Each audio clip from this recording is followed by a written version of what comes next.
Hello guys, welcome back to my channel. আজ চলে এসেছিলাম আমরা 4 বন্ধু মিলে জয়গাছ রথের মেলায়।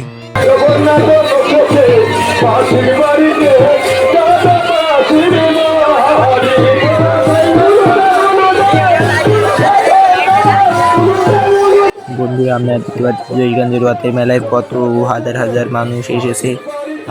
মানুষে পুরো জয়গঞ্জ বাজার ভরে রয়েছে, কত মানুষ।